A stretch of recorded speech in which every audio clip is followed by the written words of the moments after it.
এখতিয়ার করতে হবে মুসলমানদেরকে।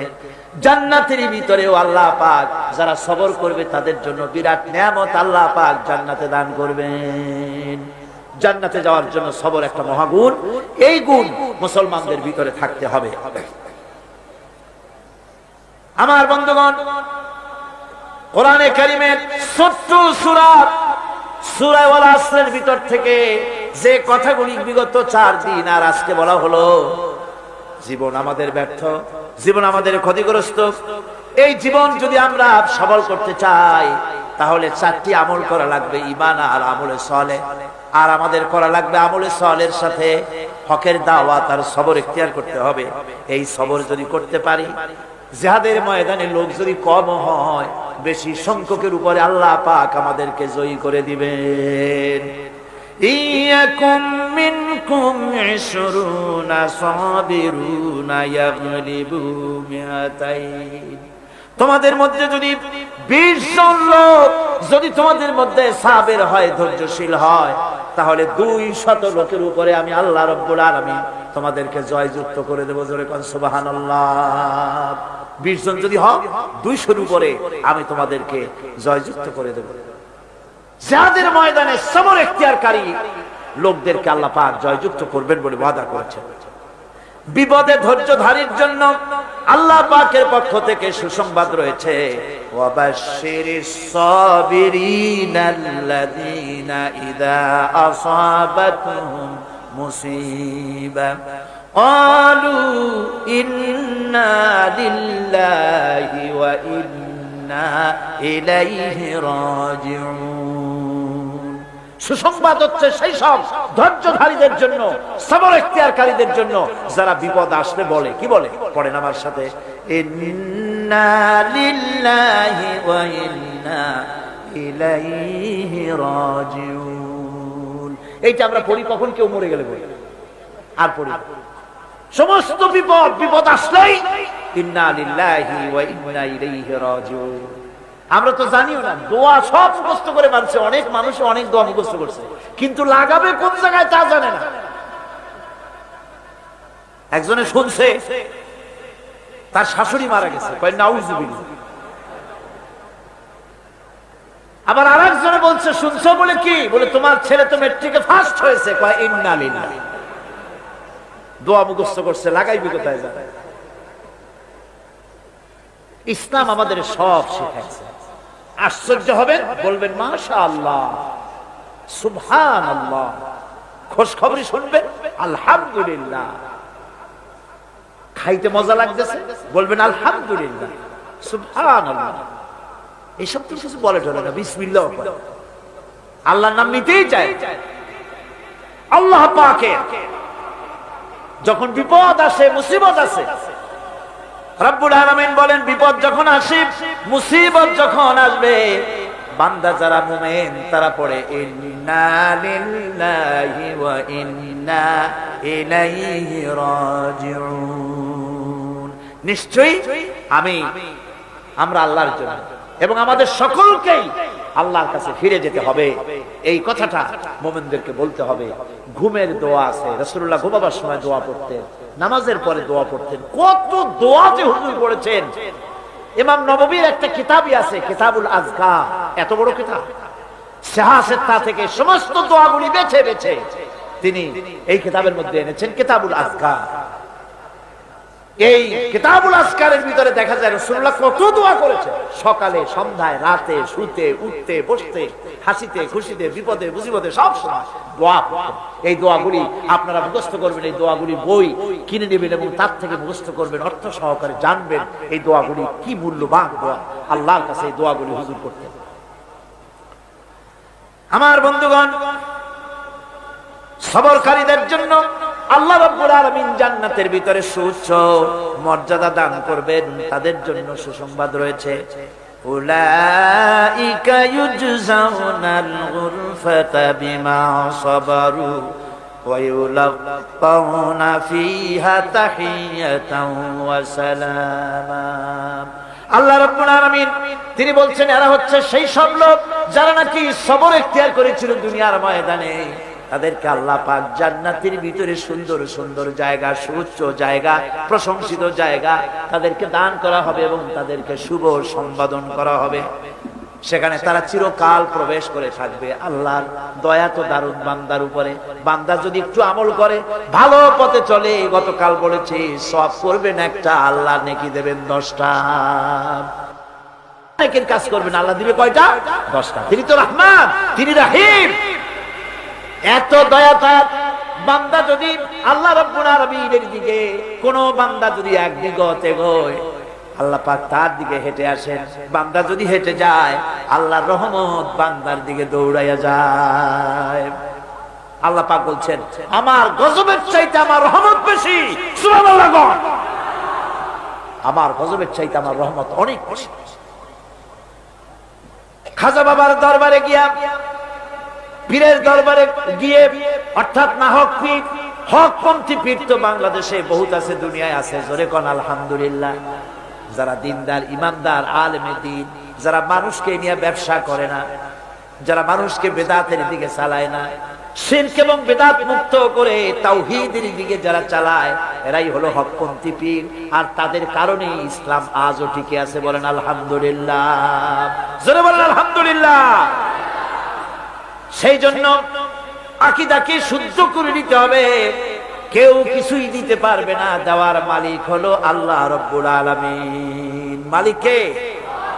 এমন দেওয়া দিবেন, পড় গিয়া জিস পর নজর बंदा को मौला कर दिया, पड़ गया जिस पर नजर बंदा को मौला कर दिया, आ गया जिस दाम में जोश कतरा को दरिया कर दिया। আল্লাহ রাব্বুল আলামিনের রহমতের নজর যদি কোন গোলামের প্রতি পড়ে যায়, গোলামটা বাদশাহে পরিণত হয়ে যায়। আল্লাহর রহমতের নজর যদি এক ফোঁটা পানির উপরে পড়ে যায়, পানি ফোঁটা আটলান্টিক মহাসাগরে পরিণত হয়ে যায়। সে আল্লাহ রাব্বুল আলামিনের উপরে ঈমান এনে সৎ কাজ করে, হকের দাওয়াত দিয়া সবর ইখতিয়ার করলে পরে আল্লাহ পাক তাদেরকে জান্নাত দান করবেন। জান্নাতের সুউচ্চ মাকাম আল্লাহ পাক দান করে দিবেন। এই 4 দিন ধরে যে কথাগুলি আমি আপনাদের সামনে বললাম, এই কথাগুলির ভিত্তিতে রাসূলুল্লাহ লোক তৈরি করেছিলেন। আবু বকর হলেন, ওমর হলেন, আলী হলেন, ওসমান হলেন, রিদওয়ানুল্লাহি তাআলা আলাইহিম আজমাইন। এই সব সাহাবায়ে কেরাম ঈমানের উপরে, ধৈর্যের উপরে, সবরের উপরে, আমলে সালির উপরে তৈরি হয়ে গেলেন। আর এই লোকগুলো নিয়ে রাসূলুল্লাহ ইসলাম প্রতিষ্ঠা করলেন। মদিনায় আজ আল্লাহর নবী প্রেসিডেন্ট হয়ে গেলেন। সুবহানাল্লাহ। রাসূলুল্লাহ আজকে প্রেসিডেন্ট। সমাজ বিনির্মাণে সূরা আসরের বিরাট অবদান। আল্লাহ বললেন, জীবনের সমস্ত মানুষের জীবন বিফল, ব্যর্থ, ক্ষতিগ্রস্ত। 4টা কাজ করলে জীবন সফল হয়ে যাবে। কয়টা কাজ? মাত্র 4টা কাজ। এই 4টি কাজ যদি বাংলাদেশের জনগণ করে, ঈমান যদি আনে, সৎ কাজ যদি করে, হকের দাওয়াত যদি দেয়, কোনো ভয় পাবে না। মসজিদের মেম্বারে বসে হক কথা বলবে, তাতে চাকরি থাকুক আর চলে যা। এর নাম ঈমান। এর নাম কি? এর নাম ঈমান। ওই যে ভারতের ইমাম বুখারীর কথা বোধহয় গত বছর বলছিলাম। ইমাম বুখারীর কথা, বাপের বেটা। দেখছেন কথা কি কায়দায় কয়। সুবহানাল্লাহ। তিনি কোরআন শরীফের বিরুদ্ধে যখন কলকাতা হাইকোর্টে কেস করা হলো, কোরআন শরীফকে ব্যান করে দেওয়া হলো। নাউযুবিল্লাহি মিন যালিক। ভারতের বুকে শাহী জুমা মসজিদের ইমাম আব্দুল্লাহ বুখারী তিনি বক্তৃতা করেছেন, খুতবা দিয়েছেন। সেই খুতবার মধ্যে বলেছেন, আমি শুধু দিল্লি জুমা মসজিদের ইমাম নই, আমি ভারতের 20 কোটি মুসলমানের ইমাম। এ ভারতকে আমরা সাজাইছি।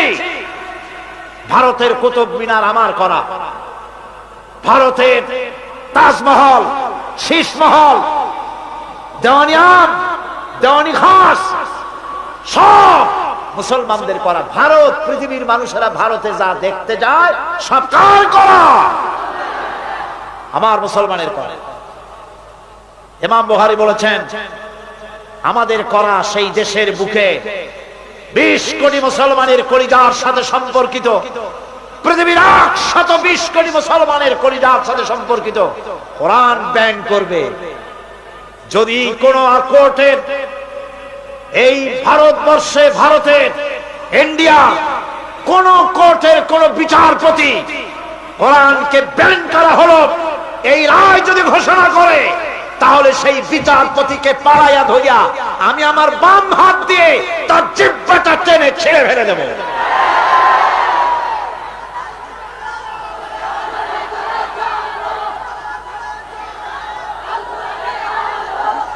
সুতরাং আজ ওলামাদের সবচাইতে বড় দায়িত্ব, সবচাইতে বড় দায়িত্ব কার? ওলামা, খুতাবা, তারা হচ্ছেন ওমানাউদ্দিন, দ্বীনের আমানত আলেমদের কাছে। কার কাছে? ওলামাদের কাছে দ্বীনের দায়িত্ব।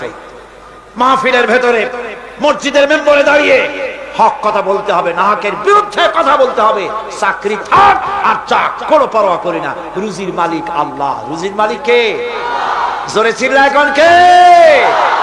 আল্লাহ রাব্বুল আলামিন বলেছেন, ওয়া মা মিন দাব্বাতিন ফিল আরদি ইল্লা আলাল্লাহি রিজকুহা।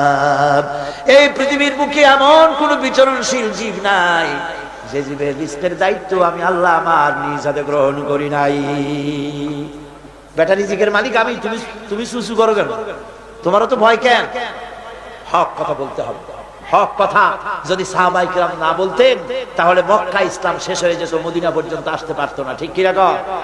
আমাদের শানদার মাঝি ওলামায়ে কিরামদের রয়েছে শানদার মাঝি, অর্থাৎ উজ্জ্বল অতীত। উজ্জ্বল অতীত। স্বাধীনতা সংগ্রামে ওলামাদের অবদান অস্বীকার্য। মাওলানা মুহাম্মদ আলী, মাওলানা শওকত আলী, মাওলানা জাফর থানেশ্বরী, মাওলানা শিববির আহমদ ওসমানী, মাওলানা সৈয়দ আবুল আলা মওদুদি, আল্লাহর যথেষ্ট বড় বড় আলেম ব্রিটিশের গোলামি থেকে দেশকে মুক্ত করার সংগ্রামে অবতীর্ণ হয়েছিলেন। মাওলানা জাফর থানেশ্বরীকে ব্রিটিশ গভর্নমেন্ট গ্রেফতার করেছে, তাকে জেলে রেখেছে। বিচার হলো, বিচারে তাকে আন্দামান দ্বীপে দ্বীপান্তরিত করা হবে। তাকে লোহার জিনজির পরানো হয়েছে। উপমহাদেশের ওলামাদের মধ্যে শীর্ষস্থানীয় আলেম মাওলানা জাফর থানেশ্বরী, গলায় শিকল পরানো, কোমরে শিকল পরানো, পায়ে শিকল পরানো, হাতে শিকল পরানো। এই অবস্থায় ব্রিটিশ পুলিশেরা তাকে টানতে টানতে নিয়ে যাচ্ছে জাহাজের দিকে আন্দামান। হাজার হাজার মানুষ বোবার মতো তাকায় আছে। অস্ত্রের সামনে কথা বলার সাহস কারো নাই। সকলের চোখ থেকে পানি ঝরছে। যাকে এত শ্রদ্ধা করতাম, যার বক্তৃতা শুনতে হাজার হাজার মানুষের ঢল নামতো, তারা আজকে বান্ধে নিয়ে যাচ্ছে। তিনি এদিক ওদিক তাকাচ্ছেন আর হাসি মুখে এগিয়ে যাচ্ছেন। হঠাৎ করে নজর পড়লো যারা দাঁড়িয়ে আছে তাদের মধ্যে দুই তিনটা ছোট্ট বাচ্চা নিয়ে বোরখা পরা একটা মেয়ে লোক দাঁড়ানো। তিনি বাচ্চাদেরকে দেখে বুঝতে পারলেন বোরখা পরা মেয়ে লোকটি তার স্ত্রী। পুলিশকে বললেন, আমাকে এখানে একটু দাঁড়াতে দাও। পুলিশ দাঁড়িয়ে গেল। স্ত্রী বললেন, প্রাণের স্বামী, তুমি আমাকে কি বলে যাচ্ছ? মাওলানা জাফর থানেশ্বরী বলছেন, প্রাণের স্ত্রী, তোমাকে নতুন কোন কথা আমি বলবো না, পুরান কথাটা স্মরণ করিয়ে দেই। হযরতে ইব্রাহিম আলাইহিস সালাম তার বিবি হাজেরা আর তার বাচ্চা ইসমাইলকে মরুভূমির ভিতরে, বাড়ি নাই, ঘর নাই, পানি নাই, খাবার নাই, ওই মরুভূমির ভিতরে যে আল্লাহর কাছে ছেড়ে গিয়েছিলেন, আমি তোমাকে আর বাচ্চাগুলিকে সেই আল্লাহর কাছে ছেড়ে গেলাম। ব্রিটিশ সরকারের পতন হলো, জিল্লাতির সাথে বিদায় হলো, ওলামাদের রক্তের উপরে স্বাধীনতা কায়েম হলো। আজ ইতিহাস থেকে আলেমদেরকে, বীরদেরকে মুছে ফেলার ষড়যন্ত্র চলছে। এদেশে ইসলাম এনেছে আল্লাহর ওলিরা, আল্লাহর পীর বুজুর্গ, আল্লাহর ওলিরা। তারা এই দেশে ওলামায়ে কেরাম ইসলাম এদেশে এনেছেন। তাদের কারণেই এই দেশে লক্ষ লক্ষ মসজিদ হয়েছে, মাদ্রাসা হয়েছে। ওলামায়ে কেরামদের সঙ্গে বেয়াদবি করে কোন সরকার টিকতে পারে নাই, ভবিষ্যতেও ওলামাদের আজ এক হওয়ার সময় এসেছে। ওয়াতাসিমু বিহাবলিল্লাহি জামিআন ওয়ালা তাফাররাকু, ঐক্যবদ্ধ হয়ে আমার রশিকে মজবুত ভাবে ধারণ করো। আমার রশি হলো কি? জোরে কোন কি?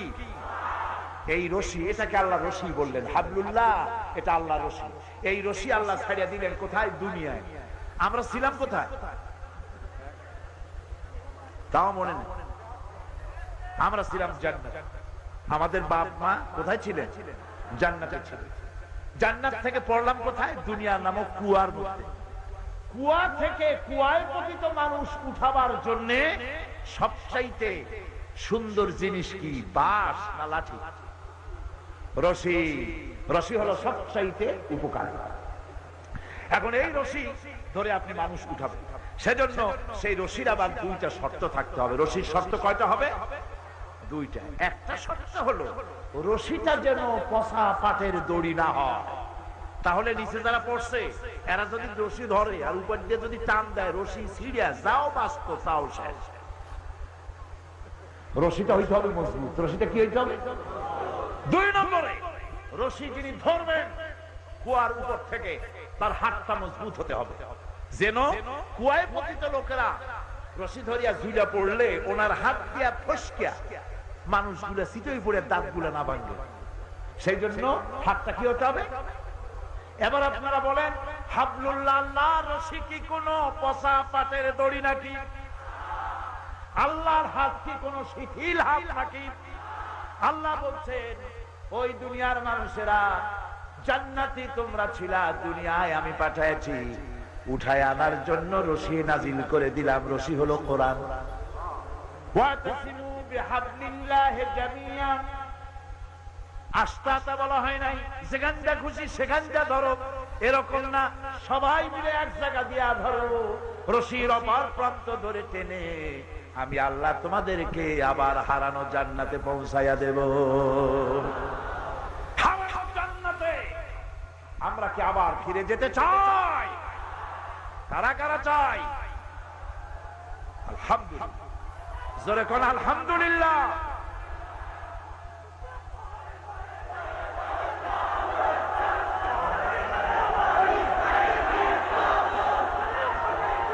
আচ্ছা শোনেন, দেখুন আমি বলছি হাত উঁচু করতে, আপনারা কল্লাটা ইনসা করে দিলেন।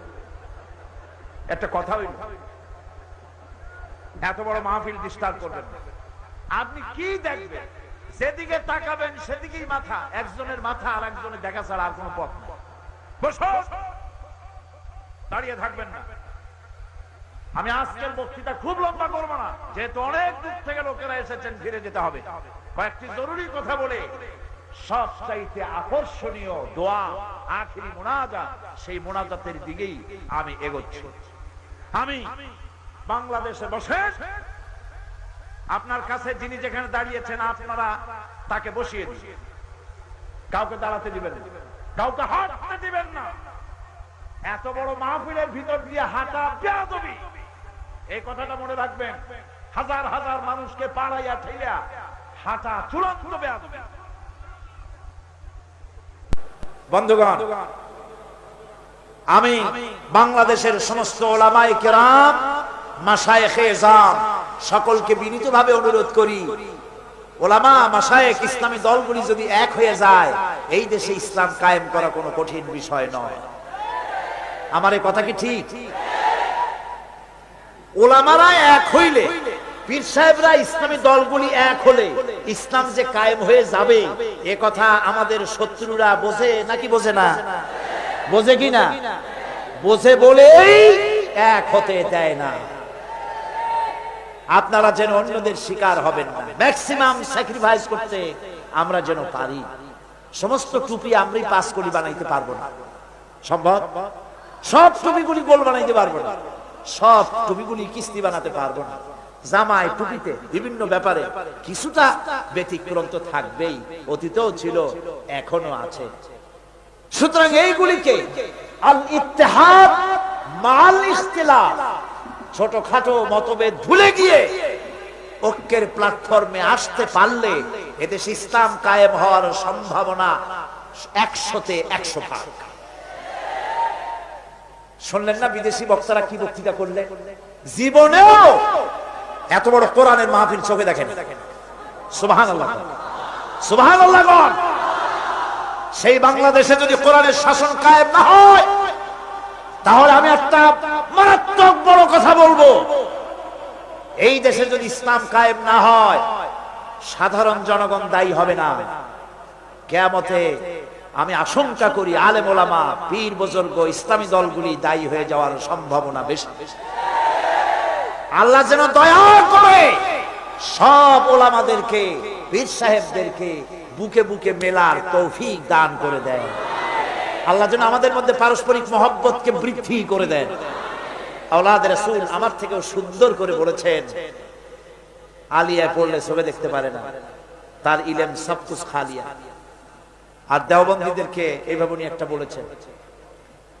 তো এইভাবে করে একদল আরেক দলকে দেখতে পারবো না, এক পীর আর এক পীরকে সহ্য করতে পারবো না।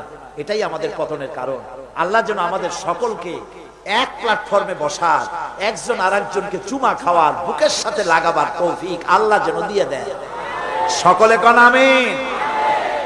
বন্ধুগণ, ওলামাদের ব্যাপারে আমি খুব আশাবাদী। আমি এখন অত্যন্ত আশাবাদী বাংলাদেশে ইসলাম কায়েম হবে ইনশাআল্লাহ, ইনশাআল্লাহ। কারণ আমরা আমাদেরকে দাবায় রাখতে পারবে না কেউ। বিশ্বকবি, কবি সম্রাট আল্লামা ইকবাল রহমাতুল্লাহ আলাইহি বলেছেন, বাতিল সে দবনে ওয়ালে আয়াসমা নেহি হাম, बातिल से दबने वाले आसमा नहीं हम, सो बर कर चुका है तू इम्तिहान हमारा। বাতিলের সামনে মাথা নত করার জাতি আমরা নই। আকাশ বারবার পরীক্ষা করেছে, আমরা বাতিলের সামনে মাথা নত করব না। আমরা ভেঙ্গে যাব, মাথা নিচু করব না। আমাদের জেল হতে পারে, আমাদের ফাঁসি হতে পারে, কিন্তু তারপরেও কোরআনের রাজ বাংলাদেশে কায়েম হবে ইনশাআল্লাহ।